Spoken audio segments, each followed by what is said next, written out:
Are we recording? Did you guys get a signal that says we're recording? I didn't. I just did. You did. Great. Yeah, I just did as well. Terrific. Okay. All right. Welcome to the first in a two-part series on how to use Power BI and how to make reports in Power BI. Today is really basically how to use Power BI, how to look at Power BI reports, just to know all the little functionalities. Most of it is self-explanatory, but just a couple things are not. So I'm going to just be covering what's in the Power table of contents here in part one. The next training, which is next week, is going to be more focused on the makers of reports, how to use Power BI Desktop to make Power BI reports and other things. It's much more intense and it's optional, but I believe today's is not optional. So because we're going to be releasing data sets in Power BI and there's going to be an expectation that people can use them. So first I'm going to talk about how to get into powerbi.com, basic navigation, how to do some very basic tweaking of what you're looking at when you look at a report, like filtering, bookmarking, viewing options, exporting the data. And then the very last thing is I'm going to talk about how to export the data out of powerbi.com into an Excel pivot chart, which is sort of like Maker Lite. It's not really Power BI Desktop full-blown report maker, but it's what you can do if what you're seeing on this on the report is not enough to meet your needs. You have some flexibility there. So for the most part, I'm not going to be using this PDF. I'm just going to be following along with it. For the most part, I'm going to be right in Power BI demonstrating this live, and I hope that you guys will try to do that too, because there's nothing quite like muscle memory to make a thing stick. If you are going to be doing that, then I suggest that you and you only have one screen. You can use the window key and the left arrow to sort of shunt one thing over to the left side of your screen. And that can be your Internet Explorer. And then you can have what I'm doing here on the right side.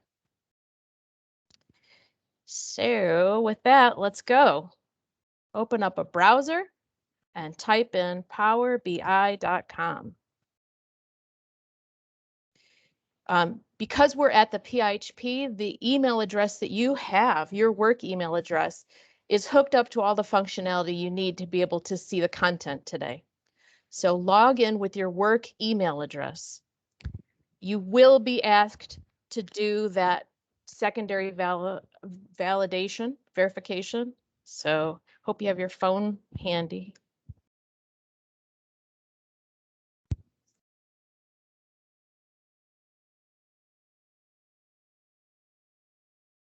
Oh, you know what I just realized? Mine went straight to sign in. If you didn't get that thing to sign in, you have to, it's up here in the right-hand corner, I believe. It says sign in. It's right here.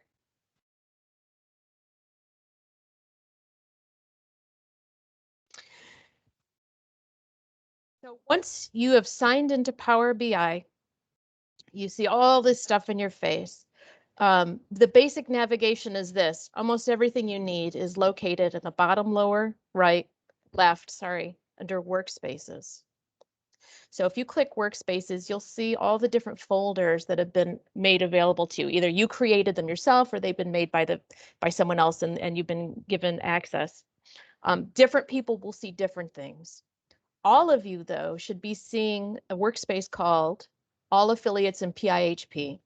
This is where we're keeping analyses that can be viewed by the entire region, by the CMHs and the PIHP. So if you click on that workspace, you should see two things in there, a report and a data set. And they're both for the same analysis, encounter analysis. So first, like I said, part one of this training is to talk about how to use Power BI reports, the users. So we're really focusing on the report here. To open a Power BI report, you click on the report name. So I'm going to click on the word encounter analysis, not by the data set one, but by the report one.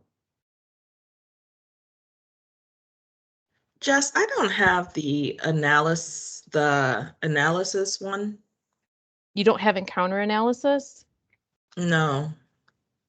Does anybody else not have encounter? I No. don't have the data set one. I Oh. have the report. Okay, that's okay for now. We'll look into that in a second. Okay, thanks. Sure. Anybody else having any issues getting to this point? I don't want to move on if you guys can't, if you aren't on the same page with me here. Awkward silence. Okay. I'm going to assume that you guys are on the same page with me. So before I dig into how to use Power BI, I do want to just take a second to talk about what this report is. There's going to be a whole bunch of different reports that are released in Power BI. This one, though, is the Power BI version of Cricut Report 1031. The basic function of this report is to show you all the services that were delivered under the PIHP and their fate as to whether they were encountered, or if not, why not. So the bar is showing you the total number of services, and the different slots inside of the bar are telling you the fate. White means they were encountered, and that's what we're aiming for. So in this picture, we see it as a picture, and it's separated by year and month. On the left, we see the entire data set separated out by CPT code. And for each CPT code, it's showing you the number of service lines, the number of distinct cases that are represented, and the percent of those services that were encountered. The entire data set, the entire data set has a total of whatever this giant number is at 1,733,938 service lines. And it represents 17,831 distinct people getting a service. And overall in this entire data set, 95.73% of the services delivered became encounters. There's two sheets to this analysis. The first one we're looking at is the summary. In Excel, if you're used to Excel, usually the different sheets are on the bottom left. For Power BI, it's on the left. So if I hit table by affiliate and provider, we see a table where it's broken down by affiliate, provider, and CPT code, and fiscal year. And it's that same table as before: number of services, number of distinct cases, percent encountered. So before we head into the how to use the Power BI buttons and stuff, does anybody have any questions just about the content that you're seeing here? Okay, I'm going to assume no. Okay, so the thing about Power BI that makes it really nice is you've got a lot of options in how to interact with what you're seeing, way more than what you would have for a Cricut report, and way more intuitively than Excel, I think. So the first thing I want to show you is how to filter what you're looking at. There are several ways you can do this.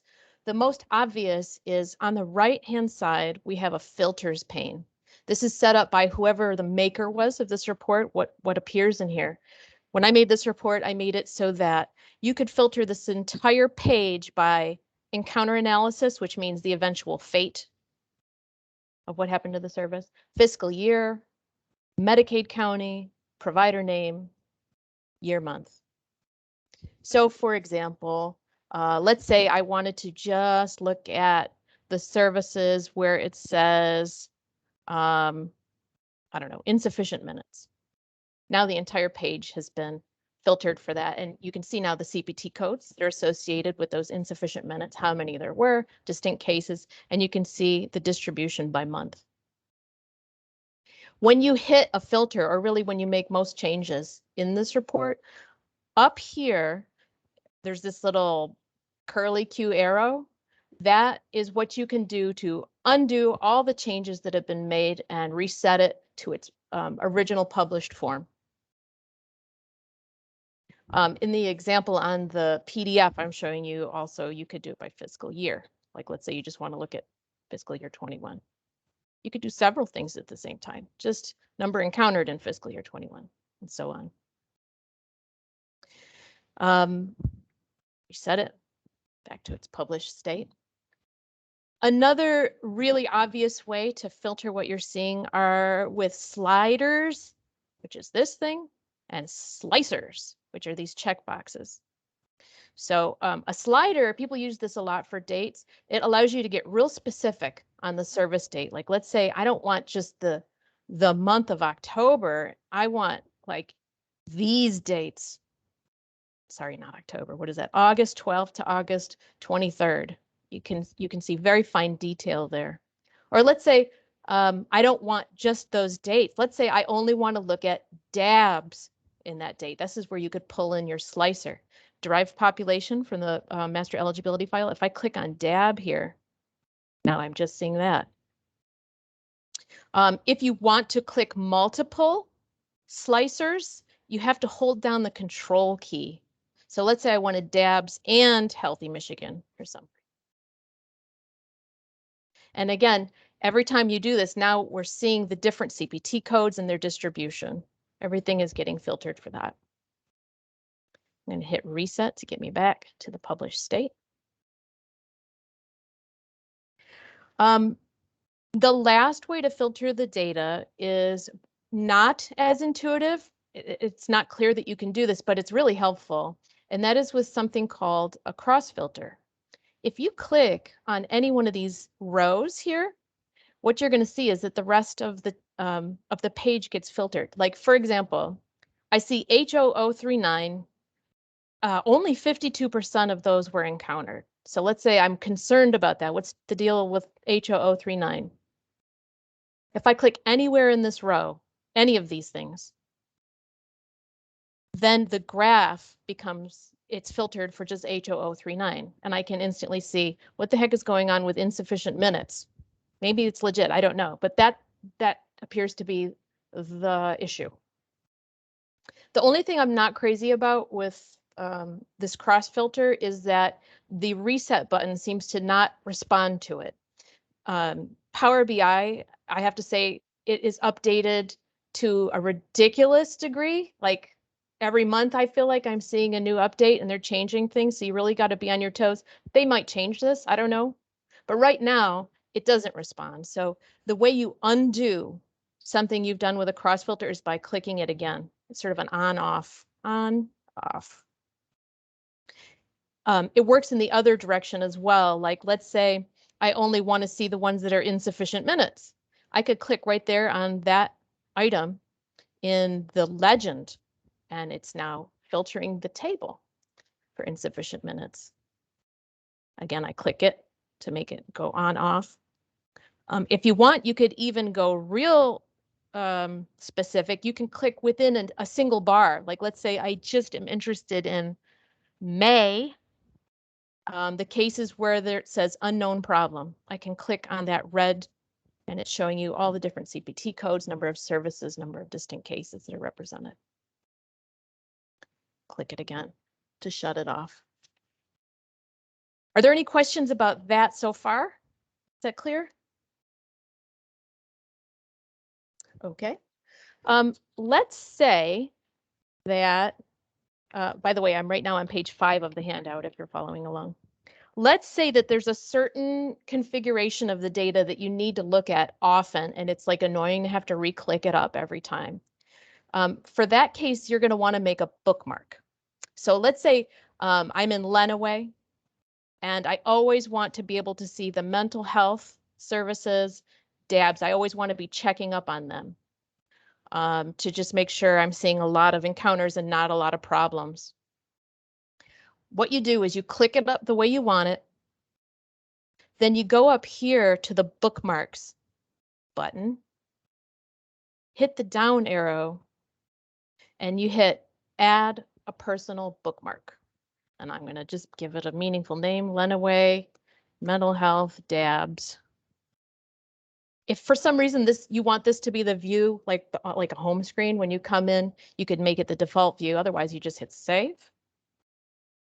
And you can do more than one. Let's say I want to see mental health DABs, I only want to see the ones where it is in the current errors. That's not a good one. There are none. 0 units. Not a good one.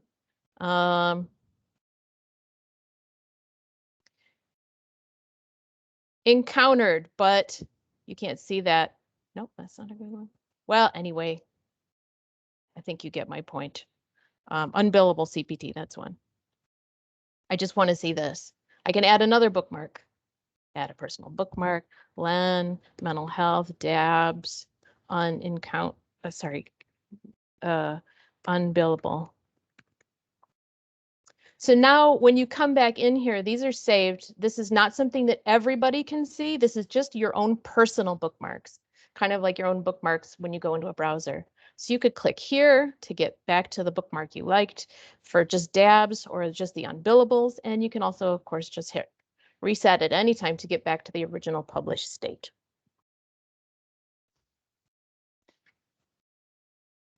May I ask a question? Of course, yeah. So this is always the same main data set. So no Yeah. matter, let's say Matt wants to see how many encounters were actually submitted, but I want to look at timeliness. We can both play around with this, and it'll always, if we reset, it'll always go back to the main data set. So Yeah. how often do you feel the data set gets refreshed? I am not just feeling, but I am positive that the data is refreshed every morning at 8 a.m. And that's a great question about what, yes, everybody, this published state is what everybody sees, and you can personalize this however you want, and nobody else will see that.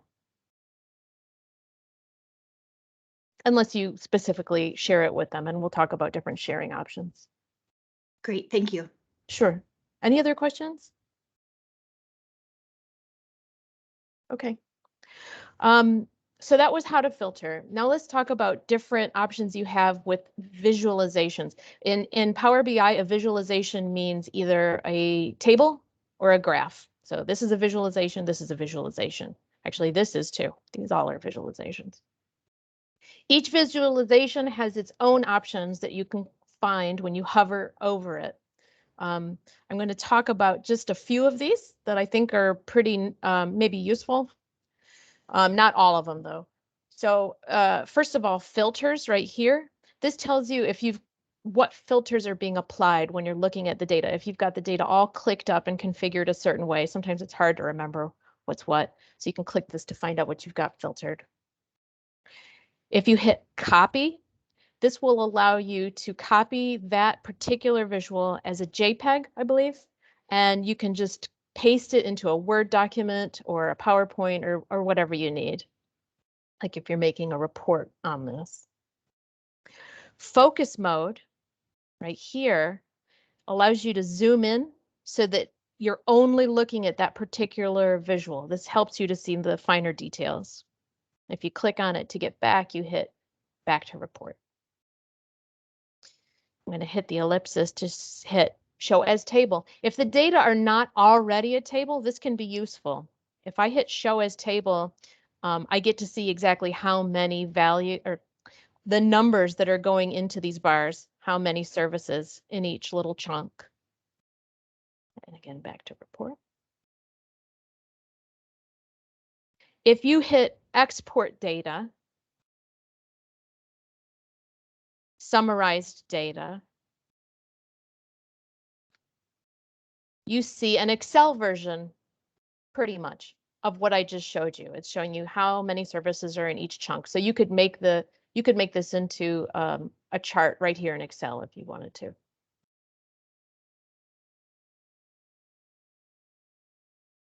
You also can, on some of these, you have an option to sort or sort by. I don't know why you would want to do this, but let's say you didn't want it sorted by year month. You wanted it by count of services. Now it's, not in the right order chronologically, but you can see which month had the most and so on.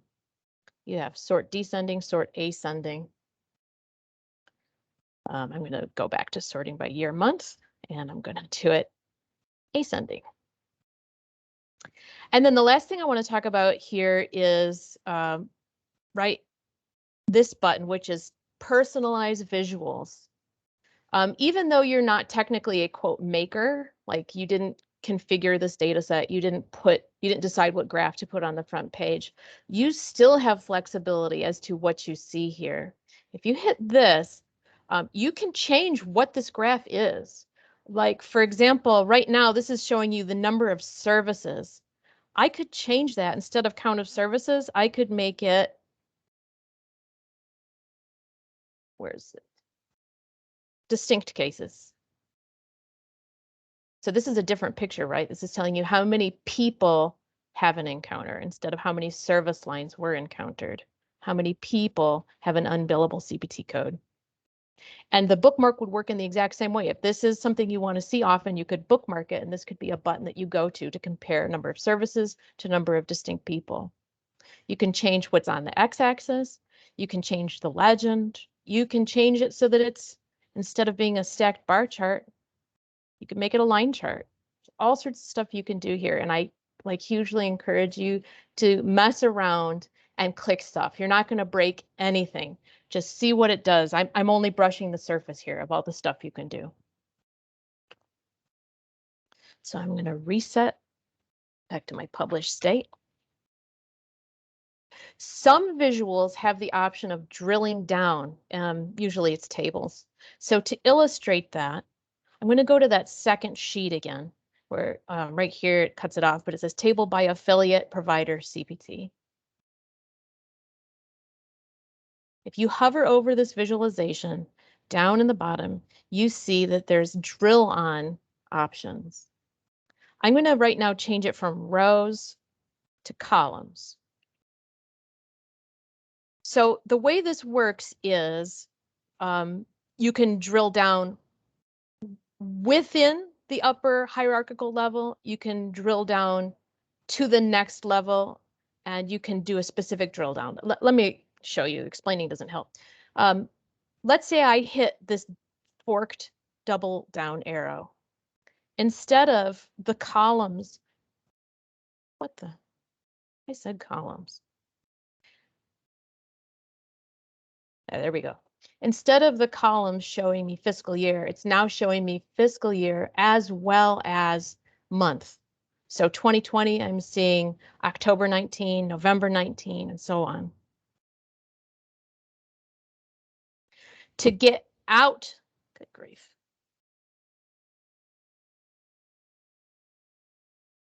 That is irritating. To undo, to go back up again, you hit the up arrow. So now we're back just to fiscal year. Compare that to what happens if I hit the non-forked double arrow down. So with the forked, I saw year as well as month. Now I'm just seeing month and I don't see the fiscal year. Sometimes one's better than the other. So again, I hit the up arrow to drill back up. And then the single arrow allows you to just drill in to whatever you click next. Like, let's say I don't want my entire screen taken up by year month. I only really want to see it in 2021. So I click that down single arrow, then I click the number 2021 here in the column heading, and now I'm just drilled into 2021. 2020 is hidden.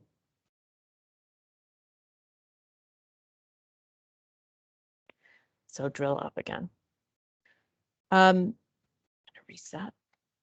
I could also be drilling on rows instead of columns. Like I did it by accident a second ago. Like I go down like that, down, up. Forked arrow means affiliate as well as provider, up. But I think it's a lot easier maybe to just use these little expand and contract buttons. So let's say I'm looking at Lenawee and, oh, I see that 50% of these services from this person, from this provider were encountered, and I'm wanting to know more about that. I can click the little button, the expand button. I can see, oh, those were hospitalizations. There were 4 services and only half of them were encountered, if that's interesting to you. And you'll notice that the report is highlighting things that need to be brought to your attention, like if it looks like a low number of services were encountered. So that way you can drill in and maybe get to the bottom of whatever problem is plaguing you without having to do much fuss, hopefully. Are there any questions about this or any of the other visualization options that you get when you hover over something.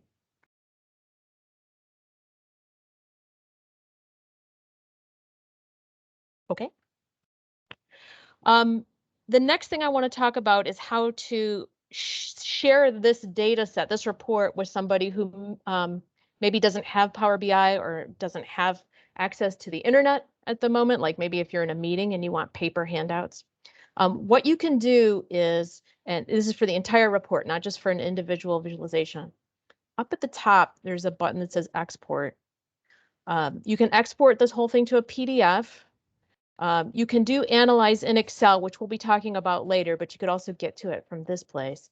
But I think the best is actually if you export it to PowerPoint. And the reason is you can what do you call it, format PowerPoints if you want. Be warned, it does take a few minutes to do this. So let's say I had it clicked up how I wanted. I want this to be a report that I bring to CPT or Ready or something. I hit export PowerPoint. You have still some options here, current values if you want it exactly how you have it clicked up, and then you hit export. Like I said, this takes a few minutes and I didn't want to waste time here, so I did it ahead of time. And this is what it looks like if you export to PowerPoint. I think it's pretty decent looking report. You don't have to do much to make this look okay.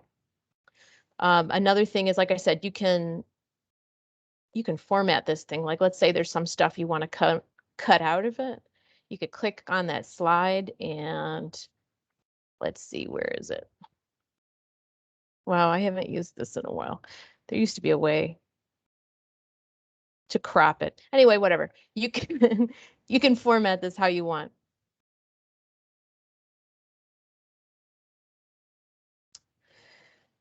So that's all I wanted to talk about as far as just how to click around in here in Power BI. The next thing I want to talk about is just sort of a baby step between this and making a Power BI report. And that is how to get the data set out of here and use it to make, if whatever you're seeing here is not meeting your needs, how to try to make a different analysis based on the same data set. So to do that, we are going to go to data sets. And this is an activity everybody should have done, I hope, for now. When you hit data sets, you see all the data sets to which you've been granted access. You all should have access to Encounter Analysis, the data set. And actually, Teresa asked an excellent question about like refreshing and stuff. It's saying that this data set was refreshed at 8:16 a.m. this morning. I don't know why it doesn't show you this here, but if you go to the workspaces version of that data set, it's telling you the next refresh is supposed to happen tomorrow at 8 a.m. So you can see that this doesn't happen automatically. The person like me, the person who sets up the data set, in this case me for this, will set a refresh schedule. And this is hooked up to our report server. So it's just like a Cricket report in that every morning it gets yesterday's data. But anyway, back to data sets. If you guys would please, by Encounter Analysis, click the ellipsis and say Analyze in Excel. Save it someplace where you can find it again. For me, that's the desktop, but do whatever you do.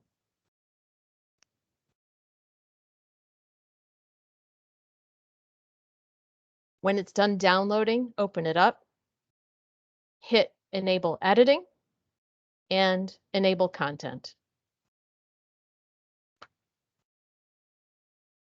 And I'm on page 10 of the handout, if you're following along. So if you've ever used pivot tables in Excel, this should look extremely familiar to you. We've got the canvas, the blank canvas here on the left, and we've got our pivot table fields on the right. The only difference is in Power BI, in normal Excel, in a pivot table, you can be pretty fast and loose with what you throw down into the values box. In Power BI pivot tables, it's a little bit more fussy. Before you do the analysis, you had to have known what things you were going to be tallying down in the values box. And you need to set those aside as what are called measures. And in part 2 of this training, I'll talk about how to make those. But just suffice it to say, when I put this data set together, I knew ahead of time that something we're going to want to look at is distinct cases. And something we were going to want to look at was count of services. So I created these as measures. And that's why they're showing up here at the top.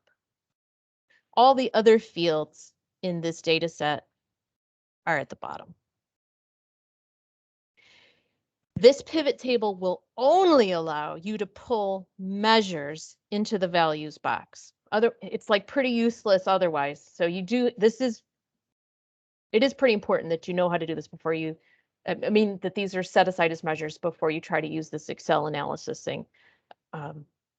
So if you haven't used, by the way, pivot tables, this is not the time to learn it. I'm really only going to just talk about the most basic stuff, but let me encourage you that there is a recording of the training that was given to the PIHP last month, I think on the 21st. That's at the CMHPSM's YouTube channel, and you can watch that training if you want more information on how to use pivot tables. But assuming you know, let's just quickly show how this works. I could take this measure, distinct cases, and drag it down to the values box. Oh, hi. Distinct cases. Drag it down to the values box. And it's showing me that same number we saw. There's 17,831 distinct people in the data set. Not terribly interesting on its own.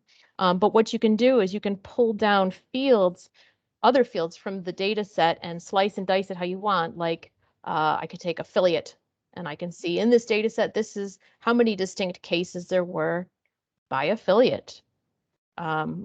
I could take year, month, let's say, and drag it to columns or any combination of what you want, really. The nice thing about Power BI generated pivot tables is it can do the following, and I've not figured out how to do this in Power BI yet. As far as I can tell, this is the only way you can do this. Let's say I'm looking at Monroe SUD there in October of 2019. There it says there are 359 distinct people. I could double click that number and immediately a new sheet would open up and show me all the services associated with those 359 individuals. It'll show you all the data. I'm not going to do that because I don't want to flash Medicaid IDs here, but I will show you the PDF of how that goes down. So like in this example, I was double clicking this number and now you see a new sheet and it's giving you the entire, the first 1,000 rows of the data set. And if you're only looking at fewer than 1,000 rows, it's no problem. I wish it did show you the whole data set. It doesn't. I don't know a way around that. Are there any questions about that?